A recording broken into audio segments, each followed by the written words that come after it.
गृह मंत्री अमित शाह 3 दिन के पूर्वोत्तर राज्यों के दौरे पर हैं और इस दौरान वो असम और मिजोरम का दौरा करते हुए नजर आए। अमित शाह के इस दौरे की शुरुआत असम से हुई है, जहां पर आज गृह मंत्री शाह ने गोलाघाट जिले के डेर गांव में रिन्यूड पुलिस एकेडमी के पहले चरण का उद्घाटन किया। साथ ही गृह मंत्री अमित शाह ने इसके अगले चरण की आधारशिला भी रख दी है। उद्घाटन के बाद पुलिस महानिदेशक हरमीत सिंह ने गृह मंत्री अमित शाह को लचिल बरफुकन पुलिस एकेडमी में स्थित अन्य केंद्रों के बारे में भी कुछ इन्फॉर्मेशन दी। गृह मंत्री शाह के साथ मुख्यमंत्री हेमंत बिस्वा शर्मा और केंद्रीय मंत्री सर्बानंद सोनोवाल भी मौजूद रहे।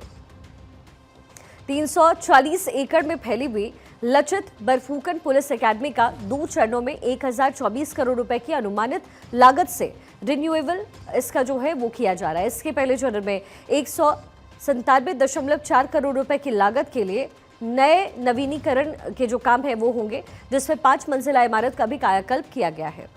इसके साथ ही जिसमें स्मार्ट क्लासरूम्स हैं, वेपन स्टिमुलेशन रिसर्च लेबोरेटरीज भी हैं और एडमिनिस्ट्रेशन वर्सेस जो ऑफिस है उसका एक म्यूजियम भी है और एक मॉडर्न परेड ग्राउंड भी इसमें शामिल रहने वाला है। इस दौरान गृह मंत्री अमित शाह ने कहा है कि लचित बरफुकन का एक महान योद्धा वो थे, उन्होंने मुगलों को हराया और उन्हें वापस से दिल्ली लेकर के आए। आज उनके नाम पर डेर गांव में सभी आधुनिक तकनीकों के साथ असम पुलिस एकेडमी का उद्घाटन किया गया है।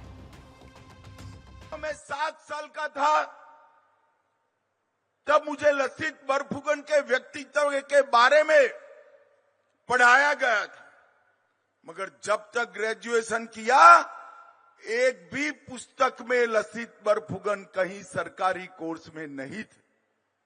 लचित बरफुकन को सिर्फ आसाम तक सीमित किया गया था।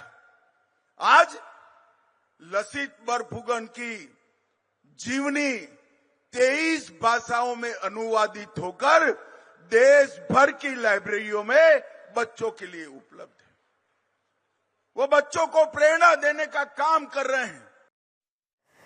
वहीं इस मौके पर केंद्रीय गृह मंत्री अमित शाह ने कहा कि कांग्रेस ने असम में शांति कायम नहीं होने दी, लेकिन प्रधानमंत्री नरेंद्र मोदी ने इसे बहाल किया है।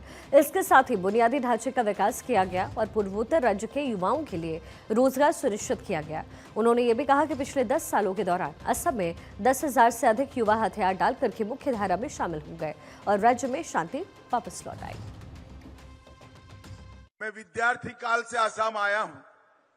आसाम में मैंने डंडे भी खाए हैं कांग्रेस सरकार के।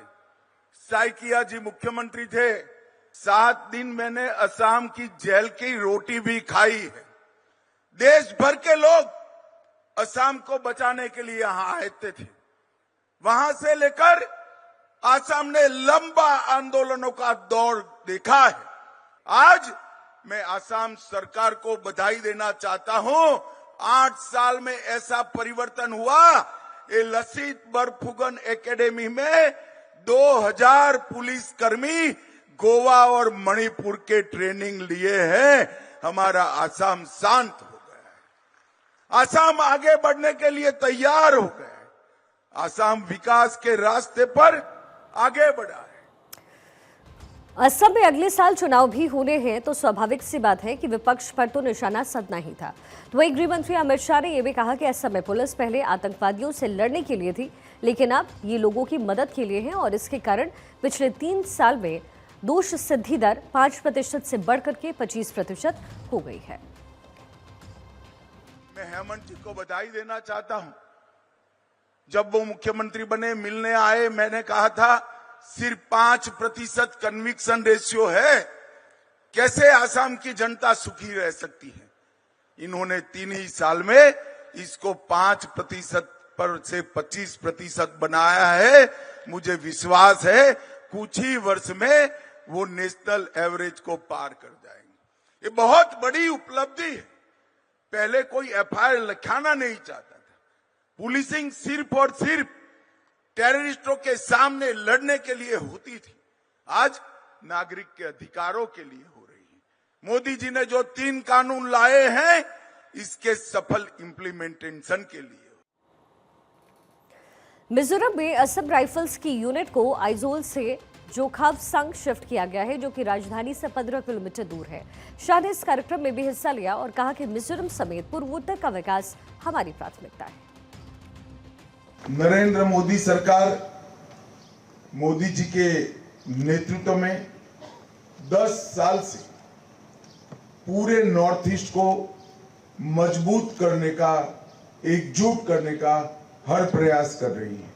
नॉर्थ ईस्ट में टूरिज्म से लेकर टेक्नोलॉजी तक, स्पोर्ट्स से लेकर स्पेस तक और एग्रीकल्चर से लेकर एंटरप्रेन्योरशिप तक हर क्षेत्र में विकास के नए आयाम नरेंद्र मोदी सरकार गढ़ रही है। भारत सरकार की ओर से मिजोरम की पूरी जनता को आश्वस्त करना चाहता हूं, एक विकसित मिजोरम, शांत और सुरक्षित मिजोरम और ब्यूटीफुल मिजोरम के लिए भारतीय जनता पार्टी की भारत सरकार कटिबद्ध है और मोदी जी स्वयं इसको अपनी सीधी नजर से देख रहे हैं।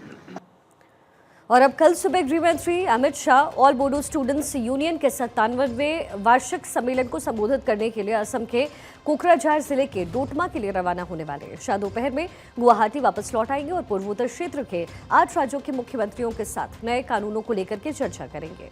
नॉर्थ ईस्ट में नए कानून को लेकर के कितनी प्रोग्रेस है और क्या रिव्यू है, इसको भी जानेंगे। इसके बाद देर शाम दिल्ली वो वापस आ जाएंगे।